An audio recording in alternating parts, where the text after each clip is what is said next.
ጌታ በምድር በተመላለሰበት ጊዜ እጅግ ብዙ ድንቅ ተአምራት አድርጓል። በአንድ ሀገር ሳለ ሁለንተናው በለምጽ የተያዘ ሰው አገኘ። ወደ ጌታችን ኢየሱስ ክርስቶስ ቀርቦ ሰገደለት። ግንባሩን መሬት አስነክቶ ማለደው። አቤቱ ከወደድክ እኔን ማዳን ይቻልሃል አለው። የሰው ልጆችን ማዳን የሚወድ ጌታ እወዳለሁ ንጻ አለው። ያን ጊዜውኑ ለምጹ ለቀቀው። እንደ አዲስ ተፈጥሮ ገላው የሚያበራ ሆነ። ደዌው ፈጽሞ ለቀቀው። ለማንም እንዳትናገር ተጠንቀቅ፣ ሄደህ ራስህን ለካህን አሳይ፣ ስለ መዳንህ መባ አቅርብ ብሎ አዘዘው። የሚከተሉት በረከቱ።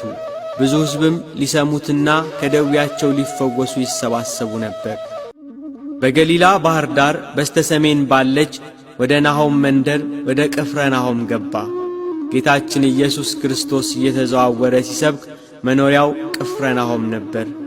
ወደ ቅፍርናሆም ሲገባ ልጁ የታመመበት የጌታን ተአምራት የሰማ አንድ የመቶ አለቃ ወደ ጌታ ኢየሱስ ክርስቶስ እየገሰገሰ መጣ። ጌታን ባገኘው ጊዜ ብላቴናዬ ሽባ ሆኗል፣ እጅግ እየተሰቃየ በቤቴ ተኝቷል፣ አድንልኝ ብሎ ለመነው። እሺ መጥቼ ፈውሰዋለሁ አለ ጌታ። መቶ አለቃው ግን ጌታ ሆይ በቤቴ ጣሪያ በታች ልትገባ አይገባም፣ ቃል ብቻ ተናገር፣ በቃልህ ልጄ ይፈወሳል አለው። እኔ የምገዛቸው ባሪያዎች አሉኝ፣ ሂድ ብለው ይሄዳል፣ ሌላውን ና ብለው ይመጣል፣ ይህንንም አድርግ ብለው ያደርጋል አለ። ጌታችን ኢየሱስ ክርስቶስ በሰውየው ላይ ባየው 3 ነገር ተደሰተ፤ ሃይማኖት፣ ጥበብና ትሕትና። ጌታ በኢየሩሳሌም እንኳን እንዲህ አይነት ትልቅ እምነት አላገኘውም ብሎ ተናገረ። የሰውየው እምነት አስደስቶታልና ሂድ እንዳመንክ ይሁንልህ አለው። ያ የመቶ አለቃ ወደ ቤቱ ሲመለስ ልጁ ድኖ ወደ እርሱ ሲመጣ አገኘው። የዳነበትን ሰዓት ቢጠይቅ ጌታ ሂድ እንዳመንክ ይሁንልህ ብሎ የተናገረበት ሰዓት ነበር። እንደ እምነቱ ሆነለት።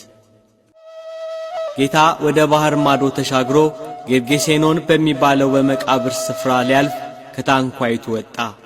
በዚያ በመቃብር ስፍራ አጋንንት የሰለጠነበት እርኩስ መንፈስ የሚያሰቃየው የአካባቢው ሕዝብ የሚፈራው አንድ በሽተኛ ሰው ነበር። ሰንሰለቱን ይበጣጥሳል፣ የታሰረበትን እግረ ብረት ይሰባብራል። ያሸንፈው የሚችል ሰው አልነበረም። በዚያ ጨለማ መቃብር ሌሊትና ቀን ይጮኻል። ማንም ሰው ደፍሮ በአካባቢው አያልፍም ነበር። ድንጋይ ይዞ ሰዎችን እያባረረ ይገላል። ሰውነቱን በድንጋይ እያደማ ያቆስላል። ጌታችን ኢየሱስ ክርስቶስ በዚያ ሲያልፍ ከመቃብር ወጥቶ ተገናኘው። የተከተሉት ሐዋርያት ፈርተው በሩቅ ቆሙ። የአጋንንት ያደረበት ሰው ጌታችን ኢየሱስ ክርስቶስን ባየው ጊዜ ተንቀጠቀጠ፣ ሰገደለት። አጋንንቱ እየጮኸ የልዑል እግዚአብሔር ልጅ ሆይ ከአንተ ጋር ምን አለኝ? እንዳታሰቃየኝ እለምንሃለሁ እያለ ተማጸነው። ጌታችን ኢየሱስ ክርስቶስም ስምህ ማን ነው ብሎ ጠየቀው። የዚያ ሰው ላይ ያደሩ ብዙ አጋንንት ነበሩና ስሜ ሌጊዮን ነው አለ። ሌጊዮን ማለት ጭፍራ ማለት ነው። ጌታ ኢየሱስ ክርስቶስ እነዚያ ርኩስ መናፍስት ከዚህ ሰው እንዲወጡ አዘዛቸው። አጋንንቱ ግን ከሀገር ውጭ እንዳይሰዳቸው አጥብቀው ለመኑት። ወደ ሪያዎቹ እንግባ ብለው ተማጸኑት፣ ፈቀደላቸው። አጋንንቱ ከሰውየው ላይ እየወጡ ወደ ሪያዎቹ ገቡ። ያ ሰው ወደ ሰውነቱ ተመለሰ። አጋንንት አድረውበት ከሰው በታች አድርገውት በመቃብር ያኖሩት ነበር። ጌታችን ኢየሱስ ክርስቶስ አጋንንቱን አውጥቶለት ሕይወቱን ሰጠው። ጌታ ሆይ ከአንተ ጋር ልኑር ብሎ ለመነው።